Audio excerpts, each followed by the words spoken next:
Retrouvez Smart Bourse avec eToro, leader mondial des plateformes de trading social.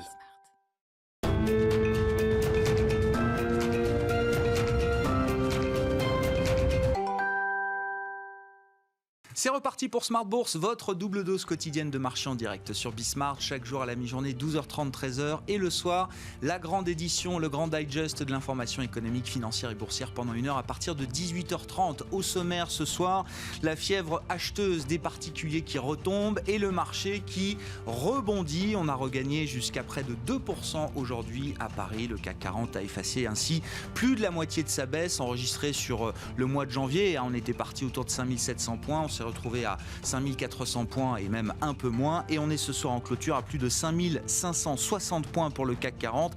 Vous aurez le résumé complet dans un instant avec Nicolas Pagnès depuis la salle de marché de Bourse Direct. La fièvre acheteuse des particuliers effectivement qui retombe. On voit le titre GameStop qui est en train de s'écrouler de 50-60%, qui revient autour de $100, et puis on voit l'once d'argent également qui était la cible hier des spéculateurs particuliers plus ou moins organisés autour des forums boursiers américains. L'argent qui est en train de retomber également avec une baisse de 8% environ pour l'once d'argent au moment où on se parle. Les bonnes nouvelles dans les marchés avec une vaccination qui semble accélérer et une réconciliation budgétaire en vue peut-être aux États-Unis. En tout cas, c'est un chemin que semble privilégier Joe Biden et son administration. Procédure de réconciliation budgétaire qui lui permettrait de faire passer l'ensemble de son plan de soutien pour les États-Unis de 1900 milliards de dollars avec une simple majorité simple au Sénat et la voix déterminante de la vice-présidente Kamala Harris. On voit le trade reflationniste qui reste en place, en tout cas les taux longs américains qui étaient retombés sous les 1% remontent jusqu'à plus de 1,10% aujourd'hui, et le dollar également qui continue de progresser. On parlera de tous ces mouvements de marché avec nos invités de Planète Marché dans quelques minutes, et puis le dernier quart d'heure de Smart Bourse ce soir sera le quart d'heure thématique pour s'interroger sur la stratégie financière des entreprises qui entrevoient le bout de la crise. Pour celles qui sont capables de repartir de l'avant, quelles sont les options stratégiques en matière de financement qui s'ouvrent à elles? On en parlera avec un spécialiste de la Strategic Finance, Jérôme Laure, Managing Partner chez Beyond Solutions, qui sera avec nous donc en direct à partir de 19h15 ce soir.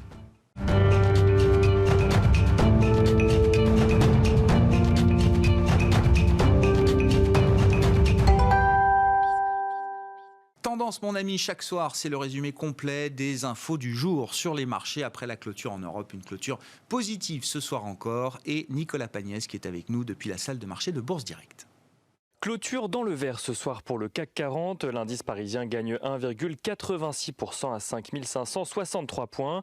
Les investisseurs qui ont suivi aujourd'hui l'estimation de la croissance du PIB en zone euro au quatrième trimestre, les discussions sur le plan de relance aux États-Unis, les publications de plusieurs entreprises américaines, sans oublier de garder un œil sur d'éventuelles ruées spéculatives. Le PIB de la zone euro tout d'abord se contracte de 0,7% au quatrième trimestre 2020. Si la baisse est moins marquée que prévu, le quatrième trimestre 2020 affiche tout de même un recul de plus de 5% par rapport à 2019. Dans le détail, la France affiche un recul de 1,3%, l'Italie de 2%, tandis que l'Allemagne progresse de 0,1% et l'Espagne de 0,4%. Sur l'ensemble de l'année 2020, le PIB de la zone euro recule en première estimation de 6,8%. En ce qui concerne le plan de relance aux États-Unis, à présent, face à la volonté des démocrates de faire voter le plan de 1900 milliards de dollars coûte que coûte, quitte à utiliser des procédés de vote ne nécessitant qu'une majorité simple au Sénat, plusieurs sénateurs républicains ont adressé un certain nombre de contre-propositions à Joe Biden. Ceux-ci souhaitent notamment baisser le montant des nouveaux chèques envoyés aux ménages américains les plus nécessiteux à $1000 au lieu de $1400 supplémentaires proposés par Joe Biden. Ils souhaitent également que la question du doublement du salaire minimum soit traitée à part du vote du plan de relance. Plan de relance qui propose d'ailleurs de ramener à 618 milliards de dollars avec pour argument le fait qu'il reste plusieurs milliards de dollars non utilisés des plans votés précédemment. Il propose donc d'utiliser ces fonds plutôt que d'en voter de nouveaux. Et malgré des discussions qui ont été qualifiées de constructives, les démocrates ne semblent pas vouloir de changer de ligne pour le moment. Du côté des valeurs qu'il fallait suivre aujourd'hui, les investisseurs ont pu suivre plusieurs valeurs à Wall Street. Tout d'abord, à commencer par GameStop, qui perd environ 40% de sa valeur à la clôture du marché parisien, alimentant l'idée d'une accalmie des rallyes issus du forum Wall Street Bets. Le métal argent recule également depuis ce matin, après avoir inscrit un plus haut hier à $30 et à la suite de la décision du Chicago Mercantile Exchange d'augmenter les marges initiales de 18% à compter d'aujourd'hui sur la matière première. Les investisseurs qui ont pu suivre à Wall Street également, UPS qui fait état d'un chiffre d'affaires et d'un bénéfice par action supérieur aux attentes. Hors charge exceptionnelle, le bénéfice par action de l'entreprise progresse de 2 à $2,66. ExxonMobil fait part de son côté de sa 4e perte trimestrielle consécutive, mais fait néanmoins légèrement mieux que prévu. Le consensus attendait un bénéfice par action de 1 cent par action. Il ressort finalement à 3 cents par action. Alibaba fait état de son côté d'une croissance de 37% de son chiffre d'affaires au 4e trimestre grâce aux restrictions de déplacement en lien avec la pandémie qui ont bénéficié aux géants chinois du commerce en ligne. Et du côté des valeurs qu'il fallait suivre aujourd'hui à Paris, on notera Airbus qui signe la plus forte hausse du CAC 40 ce soir. Le titre qui a d'ailleurs vu JP Morgan passer de pondération en ligne à surpondéré donc sur le titre. Atos qui avait approché DXC Technologies de son côté en vue d'un rapprochement amical il y a quelques semaines, annonce qu'il n'y aura finalement ni rapprochement ni transaction. Et on finit avec l'agenda de la journée de demain pour les investisseurs. Les investisseurs qui prendront connaissance des indices PMI pour le mois de janvier, mais pour le secteur des services cette fois-ci. Côté statistique toujours, ils découvriront l'enquête ADP de création d'emplois dans le secteur privé aux États-Unis. Ils suivront également l'OPEP+, qui se réunira pour faire le point sur les réductions de production décidées le mois dernier. Et sur le front des valeurs, les investisseurs pourront suivre dès ce soir, après la clôture de Wall Street, la publication de résultats d'Amazon et d'Alphabet. En France, Publicis publiera demain ses résultats annuels. Nicolas Pagnès qui nous accompagne en fil rouge tout au long de la journée sur Bismart depuis la salle de marché de Bourse Direct.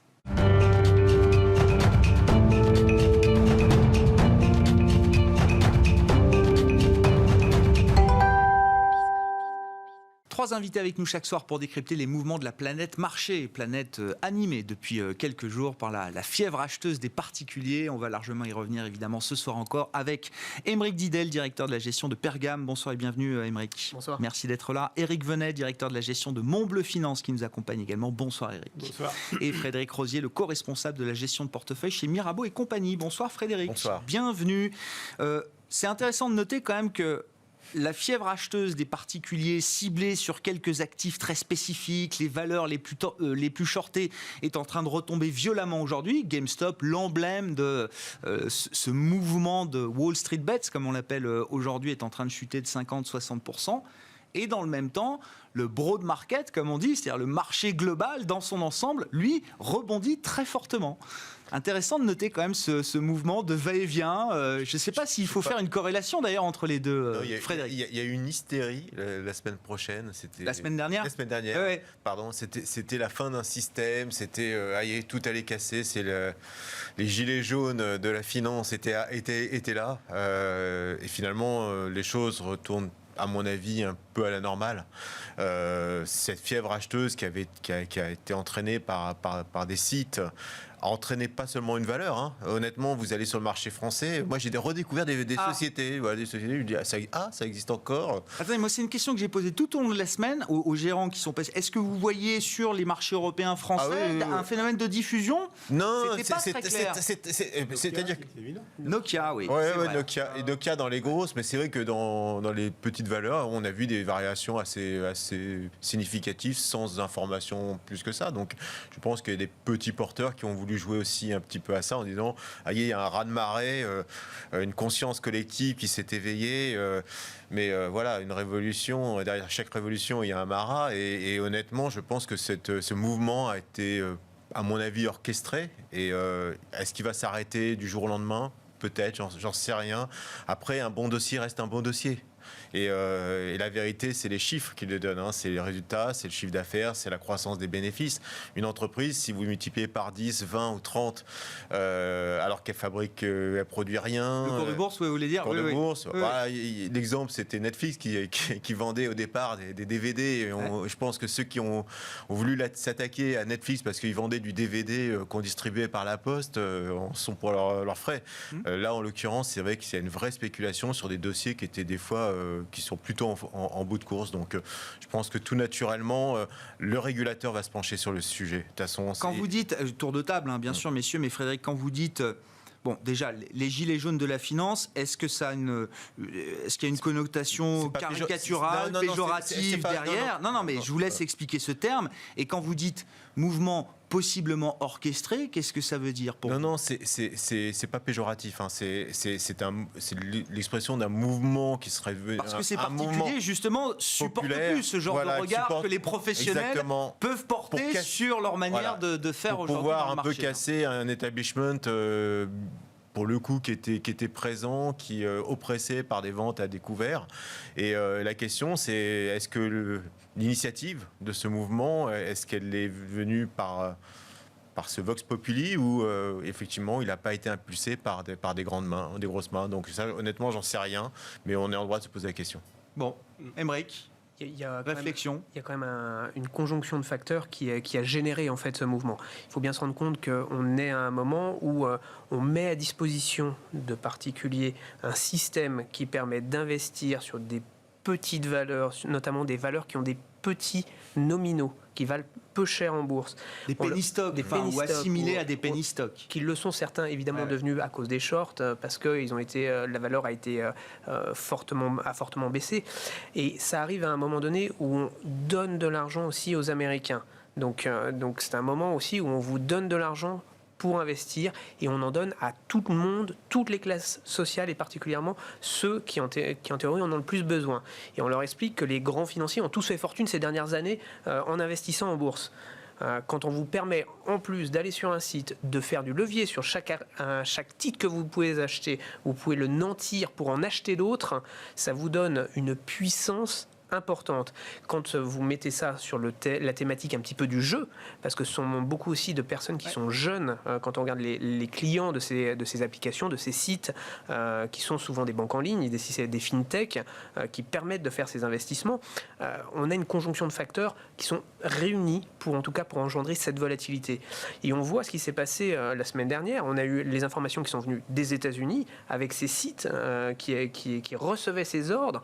Et ces informations, elles ont ensuite passé les frontières et sont venues, pas forcément en Europe, parce que nous, on est juste spectateurs quelque part, mais en Asie. En Asie, ça a eu énormément de répercussions en Asie, puisqu'on est sur un peuple en plus qui est joueur, qui connaît parfaitement ces choses-là, mais plus régulé au niveau des effets de levier.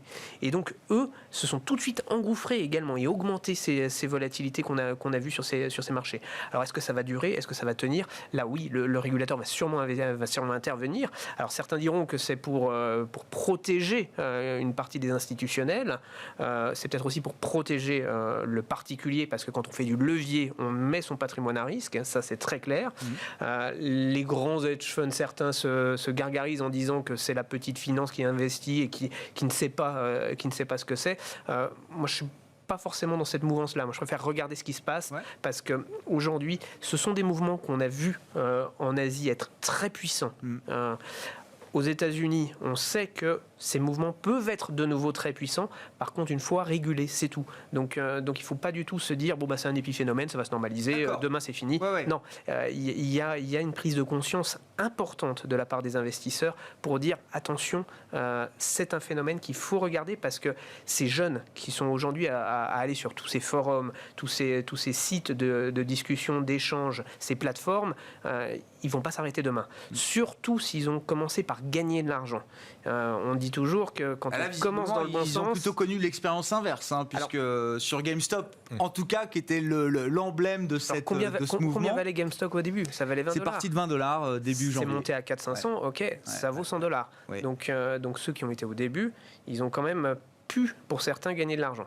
Donc, on sait que dans ces phénomènes, c'est quoi ? C'est souvent 10-20% qui gagnent de l'argent et 80-90% qui se font rincer. Et si on vous donne de l'argent tous les mois pour continuer à réinvestir, parce qu'on voit bien que le gouvernement américain, on en parlera sûrement tout à l'heure, continue avec ses plans de relance et ses plans où il donne des chèques aux Américains avec des montants de $1 000 et $1 300 si on est au chômage.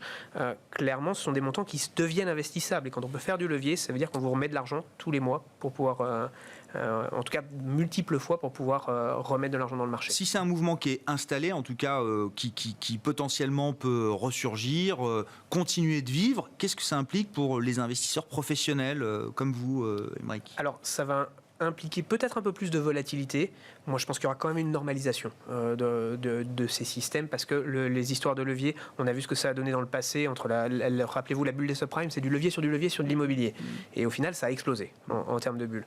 Donc, on sait que ce genre de choses, le régulateur va de toute façon intervenir très vite. Donc je ne suis pas inquiet vis-à-vis du phénomène de bulle qu'on a vu ces dernières semaines. Maintenant, ce sont des phénomènes qui vont exister plus, on le voit. Il faut regarder vraiment ce qui se passe également chez le particulier asiatique qui joue, qui investit dans le métro, qui le fait parce qu'il croit en ces nouvelles entreprises et en ces petites entreprises. Donc les jeunes sont dans cette mouvance. On sort d'une période où il y a eu un bull market sur les marchés financiers pendant plusieurs années, notamment aux États-Unis. Donc ils ont aussi cette image qui conserve de marché qui permet de gagner de l'argent. Une nouvelle communauté d'intervenants de marché qui s'est créée là. Le mot qu'on n'avait pas utilisé jusqu'à maintenant, c'est communauté, et qui est quand même fondamental. Très important, oui. Parce qu'effectivement, c'est au départ une communauté, et même si on pense qu'il y a beaucoup de joueurs, quand vous jouez tout seul, c'est pas forcément très drôle. Mais là, lorsqu'on vous propose de jouer tous ensemble, en plus on lui donne un but, un but, essayer de tuer avec un petit narratif politique qui va bien. Voilà. Donc pour le coup, c'est puissant. Et c'est d'autant plus puissant qu'on leur a mis à la disposition une liquidité énorme avec des effets de levier qui est considérable. Donc je suis sûr que ça va durer. Enfin, même si ça peut se terminer mal, parce que ça se termine toujours mal de toute façon. Une fois qu'on a remonté, il faut redescendre violemment.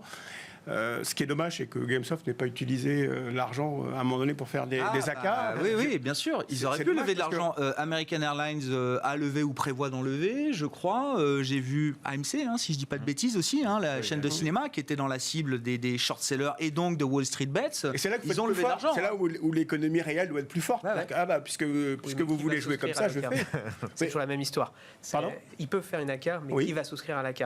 Je ne sais pas. Moi, pendant toute l'année, j'ai vu le vert, les actions vertes, environnementales, et à chaque fois qu'on atteignait 20-30%, hop, une AK, et puis ça se passait dans la journée. AK, augmentation de capital, je traduis. Voilà. Donc, alors c'est peut-être pas, on est d'accord, c'est pas du tout le même, mais c'est quand même quelque part de la finance comportementale. Tout le trend est là, il est puissant, et puis à un moment donné, on peut plus vraiment raisonner. Est-ce que c'est vraiment on doit payer mais le flux est tellement important, hop, vous faites une AK derrière, donc vous augmentez votre capital, l'entreprise acquiert des fonds pour se développer, et puis après, vous justifiez justement les cours, puisque vous avez pu pomper de l'argent, obtenir de l'argent des marchés financiers, donc en fait, on se rejoint. Donc là où il faudrait, on retrouve tout le monde, c'est que quand vous avez des excès de marché comme ça, c'est aux entreprises d'aller, et l'économie réelle d'aller chercher les fonds. Ce mouvement, il ne s'arrête pas avec la chute de GameStop aujourd'hui. Ah non.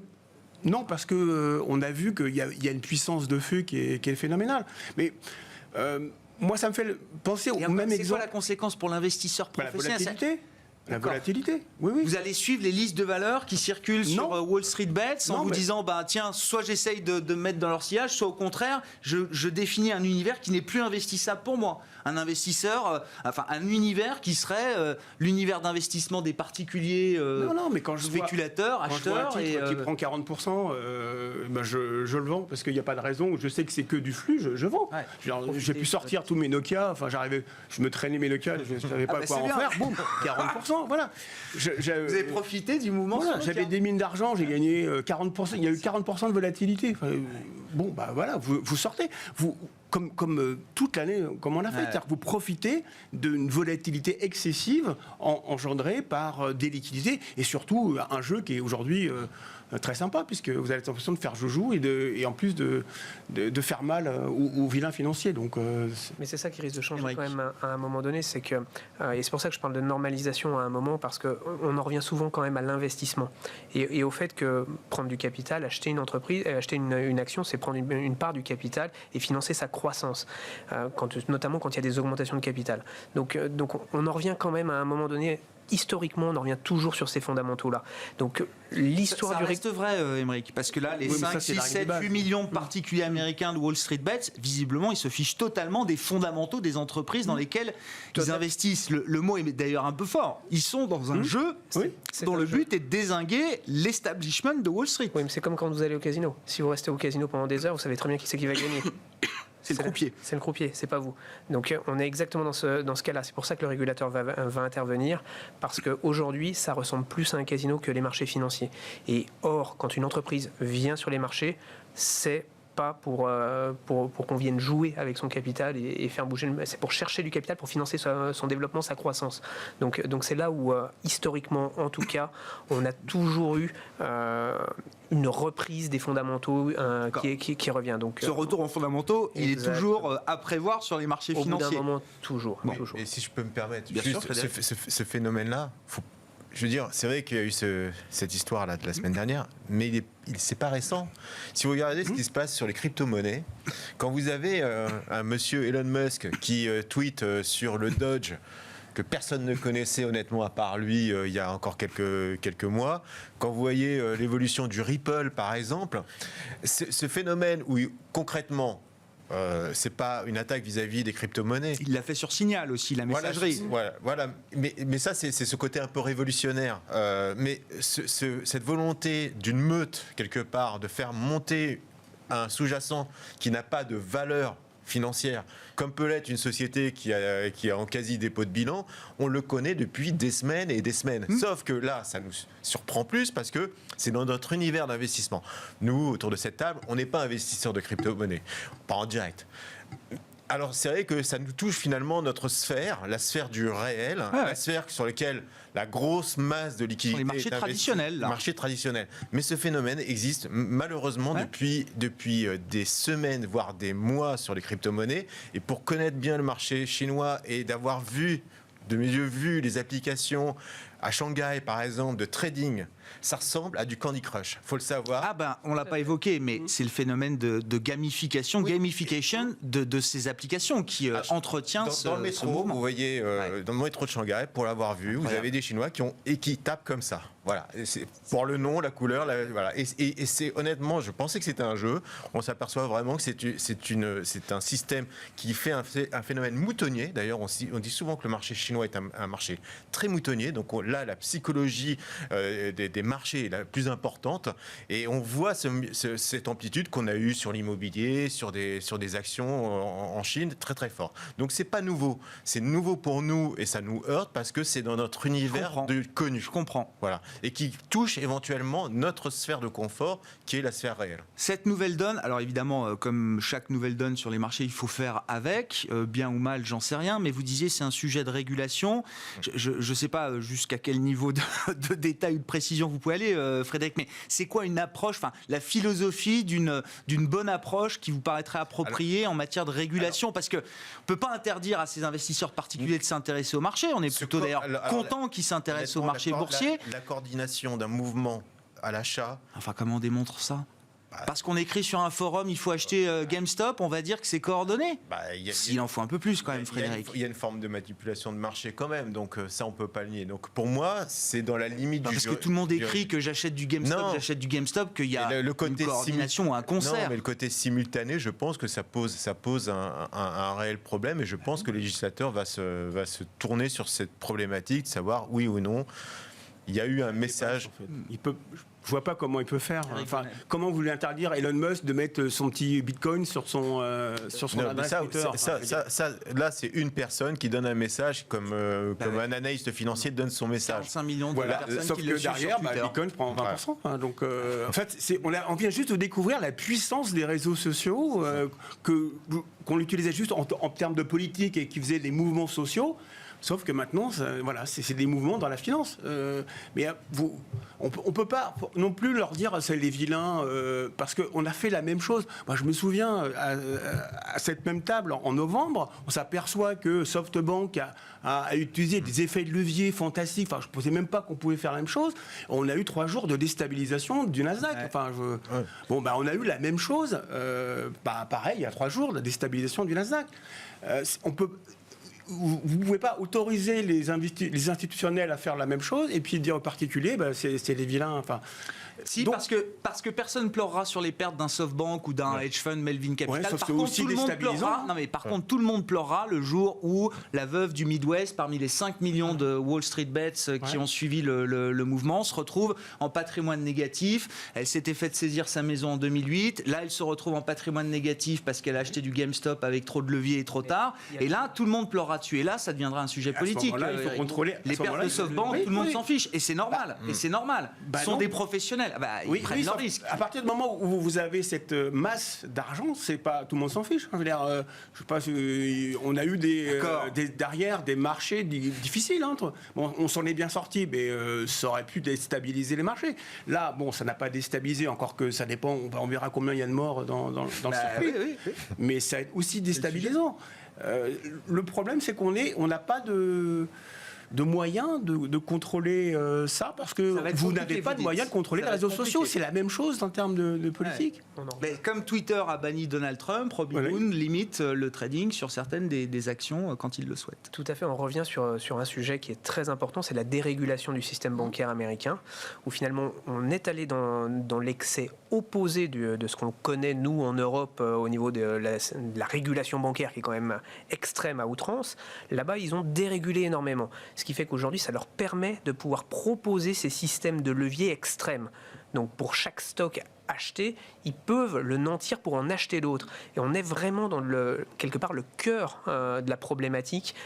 C'est pas moi l'histoire moutonnier, l'histoire d'avoir des investisseurs qui se mettent ensemble pour aller investir, ça ne me choque absolument pas. C'est un grand club d'investissement, quoi.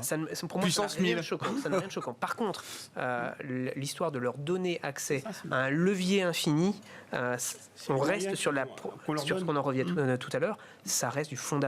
On achète le capital d'une entreprise. On ne fait pas du levier sur du capital, sur de l'argent qu'on n'a pas. C'est là où on peut passer en patrimoine négatif et on peut engager plus que ce qu'on a.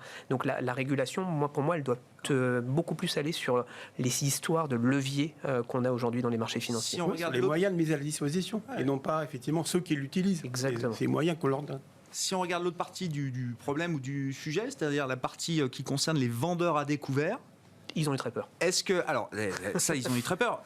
Est-ce que c'est le mal absolu dans vos métiers et dans les marchés et dans la manière dont fonctionnent les marchés aujourd'hui en 2021 ? Frédéric Rosier. On touche pas ce genre d'investissement. Maintenant, on ne va pas découvrir quelque chose qui existe, le short squeeze, le corner, ce qu'on appelle le corner, ça existe depuis 130 ans en bourse. Voilà, c'est en 1900 les premiers historiques, et c'est pas si vieux. Et d'ailleurs, des hedge funds, des personnes qui ont été piégées par ce phénomène-là, ont été piégées il y a quelques années par Volkswagen. C'est les mêmes. Je veux dire, c'est exactement les mêmes, vous retrouvez les mêmes personnes. Porsche sur Volkswagen qui crée effectivement ce corner de marché. Et le corner, là pour le coup, plus de 1000 $. On trouve ça plutôt sympathique que Volkswagen ait piégé des short-sellers, carrément, jusqu'à provoquer malheureusement un drame, on s'en souvient. Et ce phénomène-là, il a été encensé au moment où Volkswagen a fait cette opération, puisqu'il n'avait plus aucun titre. Quand je dis qu'il n'y a plus aucun titre sur le marché, c'est-à-dire qu'il y a des shorts, mais plus aucun flottant sur le marché. Il y avait moins de 1% de Volkswagen en circulation. Donc on ne va pas découvrir un phénomène. C'est un peu la règle. Voilà. Il y a du bon et du moins bon. On l'a évoqué en préambule, mais il y a des shorts qui nous ont rappelé certaines dérives de sociétés. Donc on parlait d'Enron, on parlait de Wirecard, on parlait, j'ai un trou de mémoire... Les sociétés chinoises, Muddy Waters, qui est l'emblème de ces vendeurs à découvert, spécialisés dans la vente à découvert. L'alerte sur la dette sur Casino, mais nombre de sociétés chinoises qui se cotaient ou au Canada ou aux États-Unis. Je me souviens de Sino-Forest, passé un temps, donc un vendeur de forêt, de bois, qui truquait tous ses comptes. Et 2000, rappelez-vous l'interdiction des shorts qu'on avait eue sur les Alcatel, France Télécom et aussi, qui ont permis finalement d'arrêter... de prévenir quand même qu'il y avait une dérive sur ces sociétés d'hyperendettement, et on se rappelle par exemple de la problématique d'endettement à l'époque de France Télécom. Donc, vous leur conférez une certaine utilité quand même.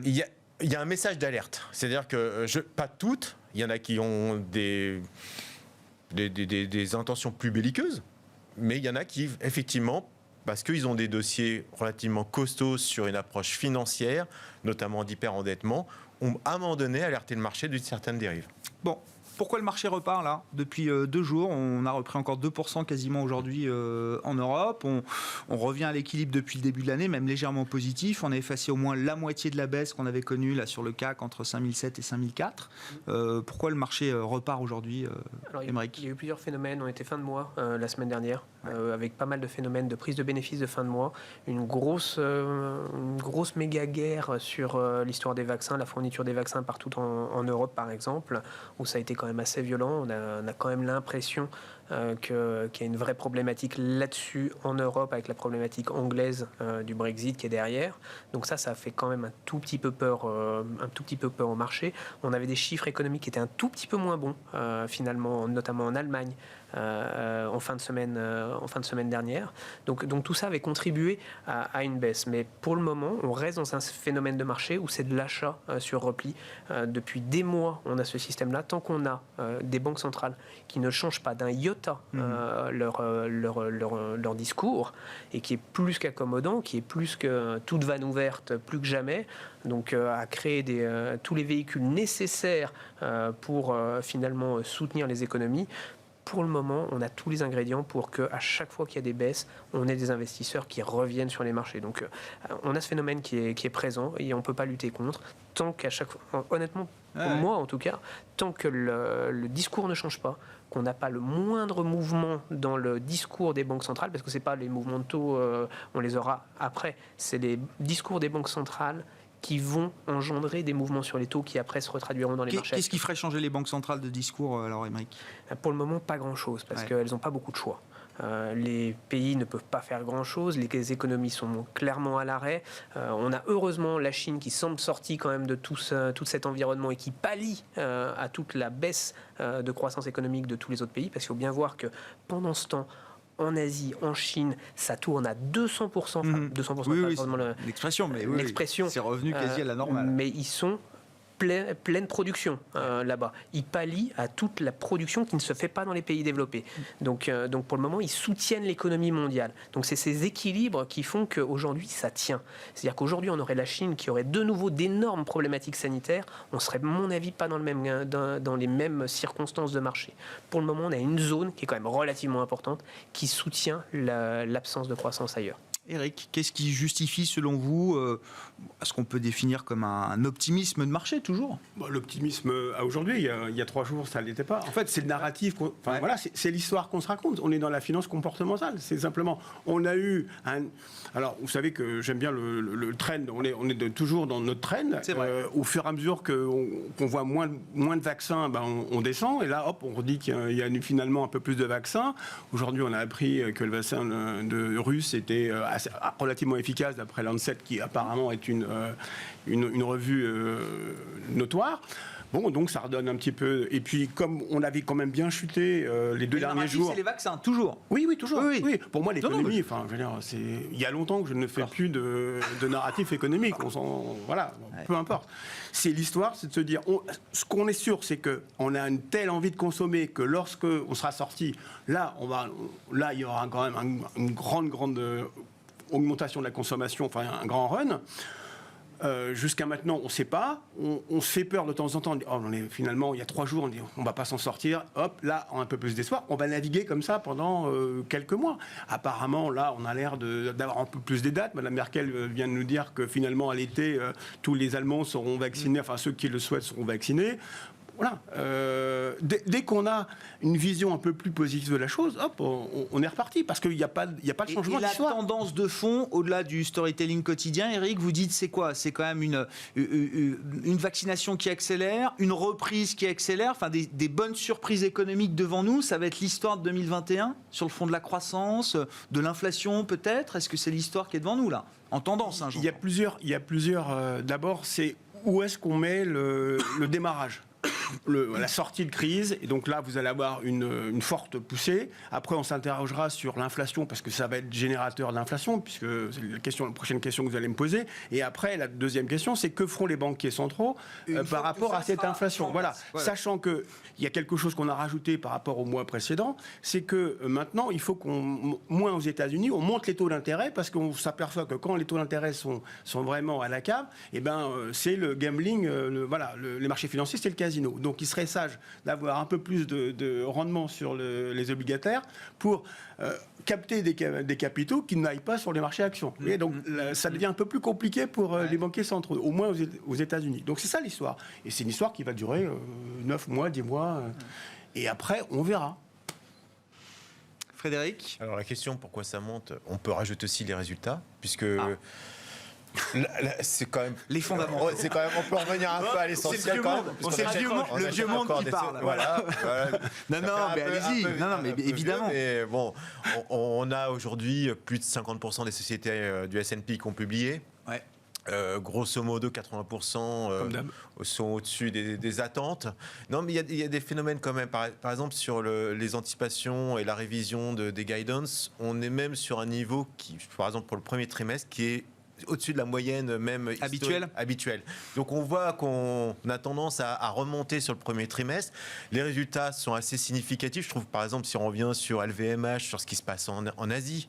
Alors on parlait de dynamique en Asie, mais c'est évident qu'il y a une dynamique. Alibaba, bon, le titre réagit plutôt mal, je crois, sur la publication. Oui, ça baisse, ouais. Mais les chiffres sont absolument exceptionnels en termes de vente, de bénéfices. Ça baisse parce qu'ils investissent. Hein. C'est ouais, le exactement. Avec le CFO qui arrête pas de dire qu'on va monter encore en puissance sur les investissements. La marge, c'est absolument pas l'indicateur qui nous intéresse. C'est tout pour la croissance, tout pour l'investissement. On a l'impression de retrouver un peu Amazon il y a quelques années. C'est intéressant parce qu'aujourd'hui, on avait le résultat d'UPS. UPS, donc, qui fait du transport de marchandises, qui aujourd'hui voit une croissance hallucinante sur la partie e-retail, de la vente par correspondance, plus 21%, et la part d'Amazon par UPS a gagné 20%. Donc on voit que les résultats d'Amazon, donc grosso modo sur le chiffre d'affaires, on va toucher 120 milliards, on va dépasser les 100 milliards sur le trimestre, et il va y avoir une déception normale sur les bénéfices, parce qu'Amazon est en train d'investir de tous les côtés pour tenir ses engagements de délai de livraison, embauche à tour de bras. C'est une société qui a quasiment multiplié ses salariés en 1 an ou 2 ans.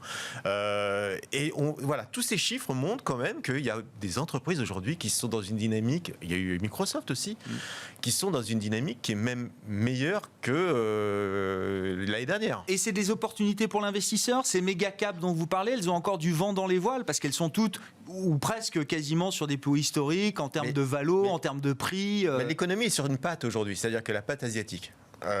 Et on voit cette frénésie de dépenses de nos amis chinois. Je ne crois pas aujourd'hui que si effectivement on rentre dans une sphère de déconfinement, que ce soit aux États-Unis ou en Europe, on n'ait pas cette frénésie de dépenses. Je pense qu'il va y avoir des bonnes surprises sur la dépense. Et là, on va avoir la deuxième patte qui va permettre effectivement une accélération. Donc, je ne suis pas du tout inquiet sur la valorisation. Je pense qu'il y a encore du potentiel. Alors, c'est vrai, les chiffres... On va à la lecture, peut-être que sur l'earning d'Amazon, ça va peut-être être un peu moins bien, $7, $7,15 par action. Non, mais c'est un détail, puisqu'on est vraiment dans une société qui investit. Donc je pense qu'on va avoir on peut avoir des bonnes surprises, et que la valorisation de ces entreprises aujourd'hui, est-ce qu'elle est chère ? Non. On regarde. Mais c'est des boîtes là, enfin les GAFAM pour dire, ça peut prendre encore 25% là sur une année. Ça serait même pas étonnant. Je veux dire, non mais ça serait même pas étonnant. Non, après c'est toujours le problème. Non mais après c'est toujours le problème d'opposer value et valeur de croissance et se dire que effectivement peut-être que la value va récupérer quand même une bonne partie. Si on cherche l'opportunité d'investissement 2021, c'est ça ma question. Voilà. Maintenant, est-ce qu'il faut jeter ces boîtes qui aujourd'hui sont capables de générer 40-50% de croissance de chiffre d'affaires? Amazon, l'année dernière, à la même époque, ça devait être 85-86 milliards. Ça va être 120 milliards. Je ne sais pas si vous imaginez ce que ça peut être en termes de business. Et dire qu'aujourd'hui, que ces entreprises qui sont capables, dans un contexte actuel, d'avoir une croissance de 40%, il faut les jeter. Alors qu'il y a plein de business qui arrivent derrière, comme le cloud, l'investissement d'entreprise. Donc, je pense effectivement, est-ce qu'il faut le surpondérer dans le portefeuille ? Peut-être pas. mais il faut certainement pas les jeter du portefeuille. Qu'on peut dire ça aux investisseurs de Wall Street Bets, lâchez GameStop et mettez-vous sur Amazon, vous aurez moins de volatilité et peut-être... Non, mais bon, voilà. Après, maintenant, c'est devenu les GAFAM, c'est le General Electric, l'Exxon d'il y a 25 ans, et tout Américain dans son portefeuille, ces valeurs-là. Les méga caps. Émeric, je sais pas, dans les résultats aussi, ce qui vous intéresse, s'il y a d'autres... Dans les méga caps, il faut quand même voir aussi, il y a un phénomène intéressant, c'est qu'on voit que ça a bien été anticipé par les marchés. Oui. Quand on regarde les publications qui ont eu lieu, par exemple, sur Microsoft ou sur Apple, elles avaient déjà bien monté avant, et le jour de la publication, elles ont eu tendance à baisser. C'est vrai. Et ça montre quand même qu'on est à des niveaux de valorisation qui sont quand même élevés, les attentes sont élevées. Donc là aussi, en termes de construction de portefeuille, oui, avoir les GAFAM, en avoir dans les portefeuilles, très bien. On n'est plus dans le monomaniaque qu'on a eu l'année dernière où il suffisait d'avoir ça pour gagner de l'argent et pour être tranquille. Aujourd'hui, si on veut construire un portefeuille, en avoir, oui, mais beaucoup moins que les autres années. Et aujourd'hui, il faut aller chercher d'autres alternatives. Il y a plein de choses à faire. Toujours dans la croissance, toujours aux États-Unis, toujours en Asie, puisque c'est les deux zones qu'il faut quand même continuer à privilégier. Sans perdre en qualité, vous dites. On peut trouver dans la qualité d'autres choses. Mais surtout, aller chercher d'autres types d'acteurs, c'est-à-dire d'aller s'intéresser à des nouvelles tendances. Ouais. Ça, c'est intéressant. On voit bien que Biden va privilégier tout ce qui est énergie renouvelable, efficience énergétique. Ça, c'est pareil. Est-ce que c'est pas déjà très cher, trop cher, avec des espérances de gains limitées maintenant pour l'avenir proche? Il y a tellement à faire qu'on n'en est pas du tout à la fin de l'histoire. C'est pareil, la télémédecine, tous ces secteurs de la santé qu'on voit aujourd'hui. Oui, ça a beaucoup monté. C'est génial, mais le pourcentage aujourd'hui de personnes que ça touche, la part de marché aujourd'hui de ces technologies médicales, elle est extrêmement faible. Donc le poids qu'elles vont prendre dans les années à venir va être bien plus important. C'est pour ça qu'aujourd'hui, on peut se permettre d'aller chercher d'autres choses que ces GAFA ou ces GAFAM, mais pour aller justement sur d'autres thématiques qui sont tout aussi porteuses et encore une fois, plus matures que ce qu'elles étaient il y a 2-3 ans. Est-ce que le pétrole vous intéresse ? Oui. On a eu les publications de BP, d'Exxon, qui reflètent évidemment une année compliquée. Qu'est-ce qu'on peut dire de ces publications ? Est-ce que le pire est passé déjà pour ces big oil companies-là ? Alors il faut voir ceux qui ont eu tendance à prendre le bon virage ou pas. Parce que comme on le disait là juste à l'instant, le virage de l'énergie, des énergies renouvelables, des nouvelles énergies, que ce soit évidemment l'hydrogène dont tout le monde parle, si vous n'avez pas pris ce virage-là, il va falloir le prendre à un moment. On voit que Total par exemple a bien pris ce virage et communique de plus en plus sur les énergies alternatives, les énergies renouvelables, mais également sur ces nouvelles énergies. Donc il faut voir lesquelles vont être les mieux placées pour aller sur cette tendance-là qui pour les pétrolières, parce que le pétrole en lui-même n'a pas forcément un avenir exceptionnel par rapport à financièrement parlant.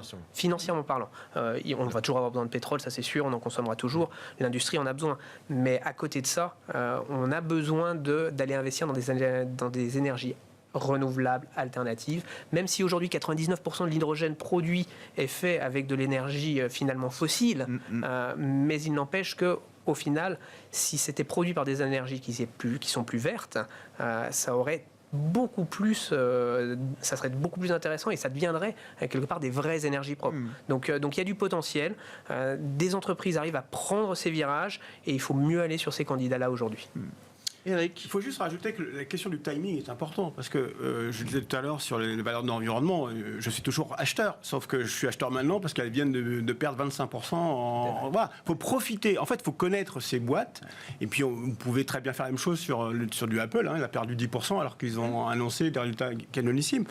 En fait, il faut prendre on n'a pas besoin d'aller chercher des petits canards boiteux pour faire des effets de levier. Vous pouvez même prendre des très grosses et de temps en temps, vous avez des trous d'air. Et je me souviens, une journée, ça a fait moins 10. Oui, sur une journée investisseur un peu compliquée, tout ce qui est environnement, c'est pareil. Ouais. En 8 jours, on a perdu, des dossiers ont perdu 20-25%. C'est là où vous faites finalement vous ferez votre année, parce que, et pareil, à un moment donné, ça s'emballe, ça prend 20, 30, 40%, et il faut lâcher. En fait, il faut profiter de cette volatilité, parce que sinon, en termes d'indice, on ne va pas faire grand-chose. Je ne suis pas sûr qu'on fasse des 40-50% sur des GAFA. Ah non. On fera pas. J'en sais rien, moi je les ai toutes loupées, mais peu importe. Mais en contrepartie, j'avais de l'environnement. Donc, de toute façon, par contre, l'important, c'est le timing, surtout avec ce qu'on vient de vivre. Il faut attendre, et puis l'arme au pied, et quand personne n'en veut, bon, vous y allez. Ouais. Frédéric. Vous parliez de STM, c'est intéressant parce qu'on a parlé de l'environnement. Vous avez besoin de semi-conducteurs. Ouais. Ah oui. Vous avez besoin de véhicules, Ah oui. vous avez besoin de semi-conducteurs. Ouais.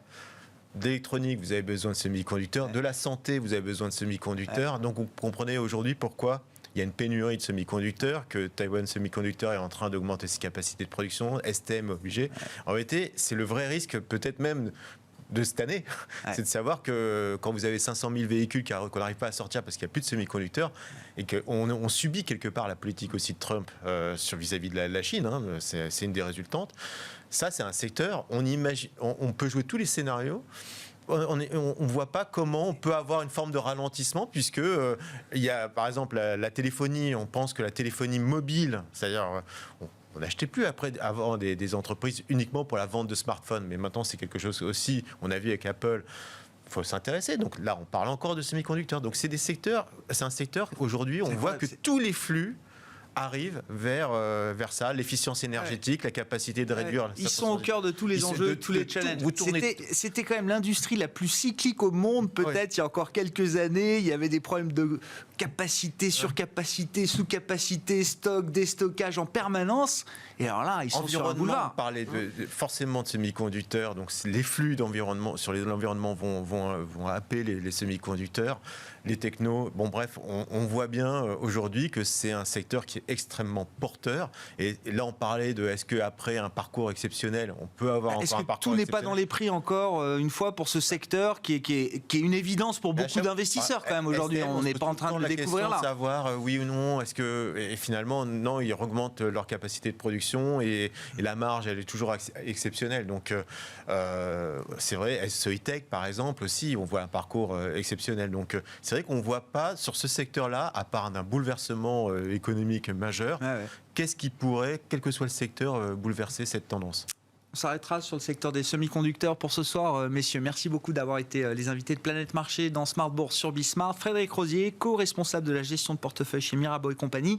Éric Venel, directeur de la gestion de Montbleu Finance. Et Aymeric Didet, le directeur de la gestion de Pergame, étaient avec nous en plateau.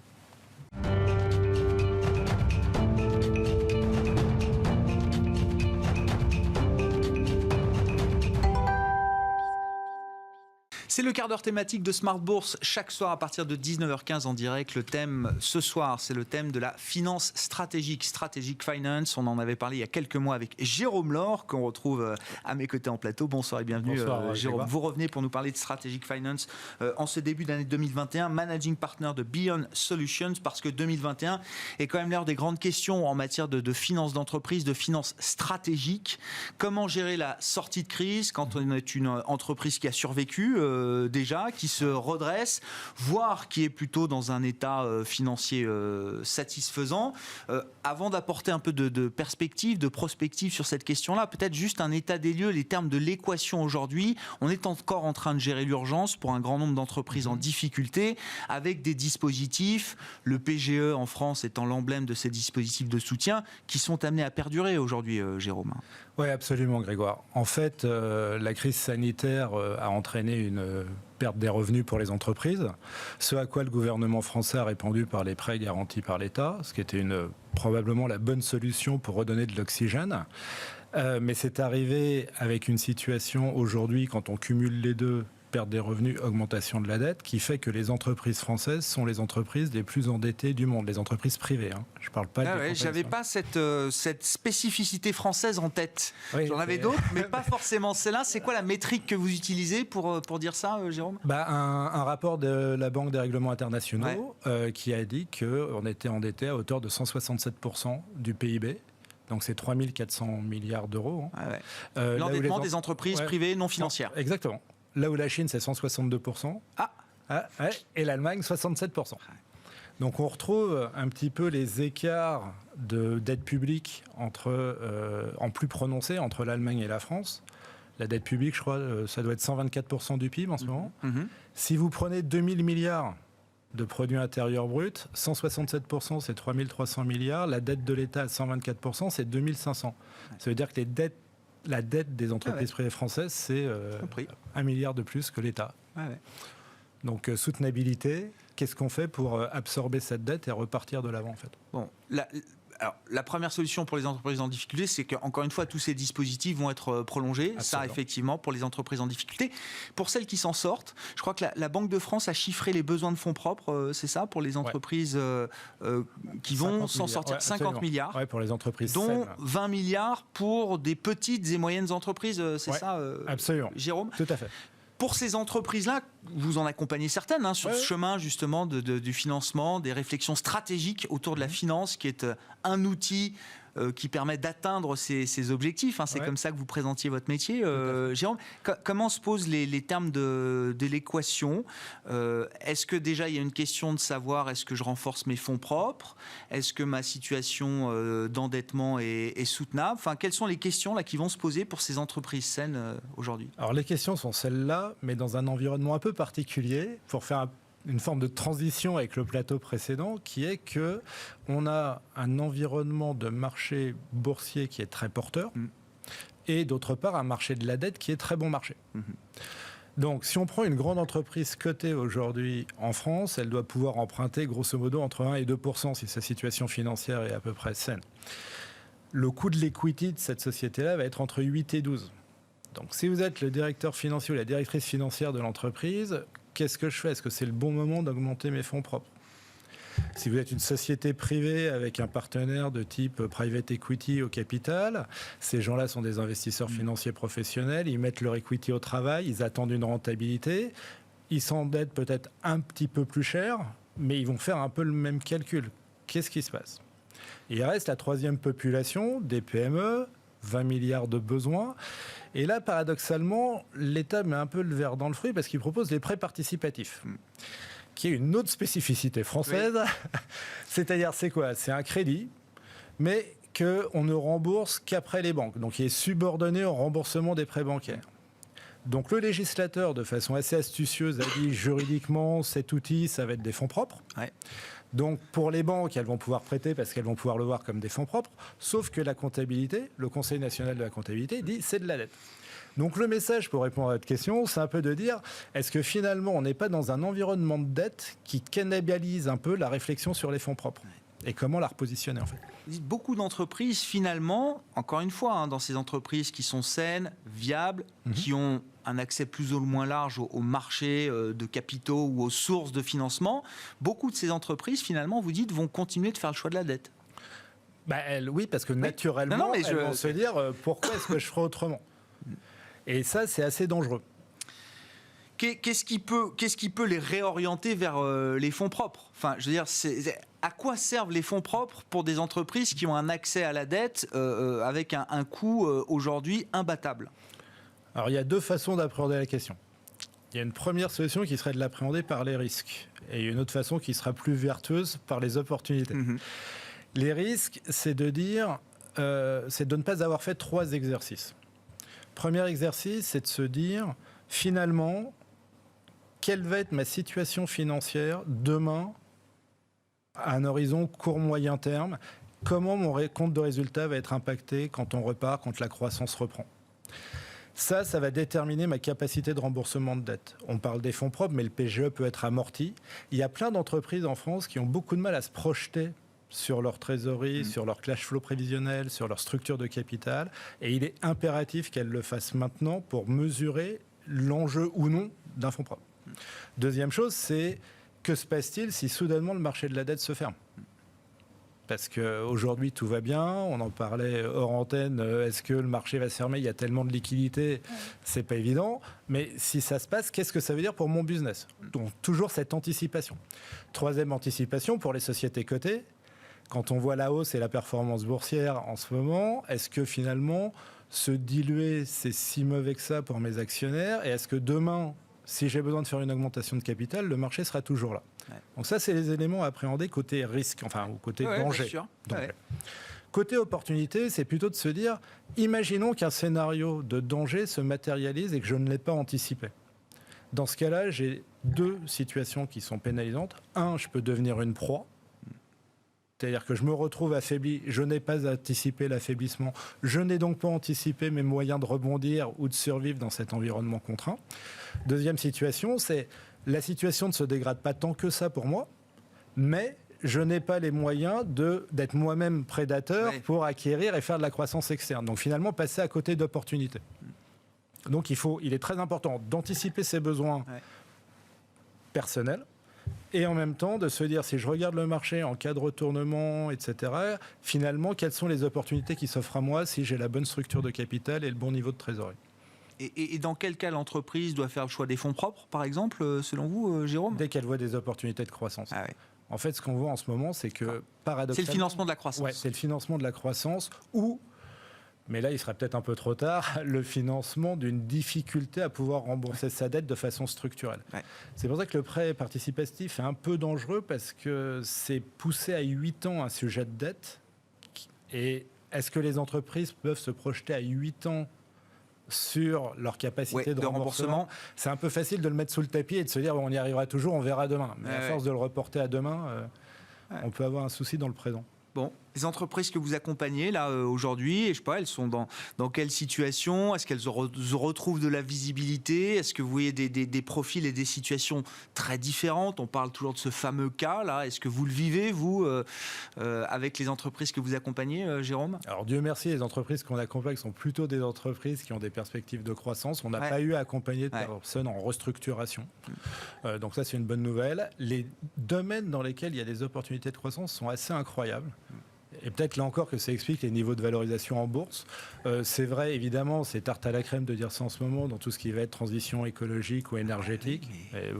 Mais c'est vrai dans des domaines de niche sur lesquels la France peut avoir des compétences dans le transport maritime, par exemple, même dans des applications digitales, où il y a des choses qui sont en train d'apparaître et où les entreprises ont besoin de se projeter. L'infogérance de mobile.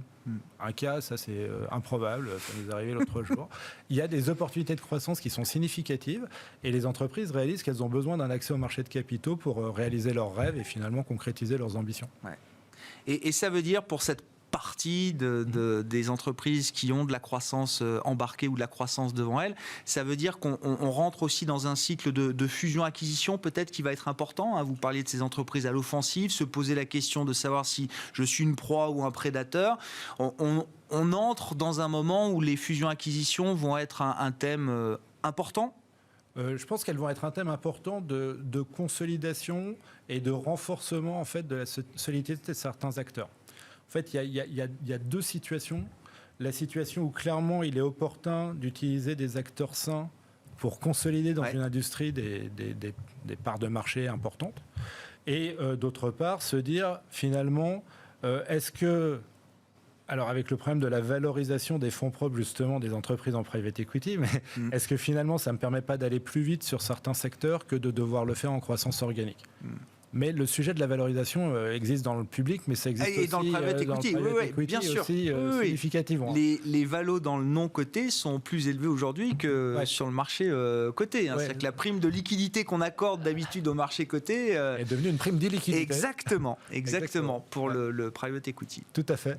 Donc ça c'est important et ce qui est très intéressant aussi c'est qu'il y a pas mal de fonds alors fonds de dette, j'aime pas tellement ce mot-là, mais d'acteurs de financement par la dette qui aujourd'hui se positionnent sur des obligations convertibles ou sur des produits de quasi-fonds propres pour accompagner ces entreprises de croissance. Donc ça veut dire qu'il est en train de se créer un écosystème dans le monde du privé qui va pouvoir accompagner ces entreprises avec la même fluidité, un peu plus cher évidemment, mais avec la même fluidité que pour les entreprises publiques. Et ça, c'est plutôt une bonne nouvelle pour le pays.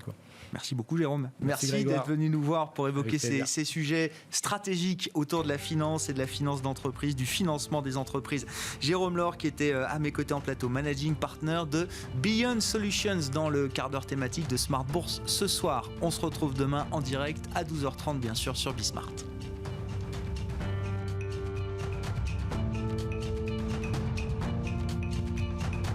C'était Smart Bourse avec eToro, leader mondial des plateformes de trading social.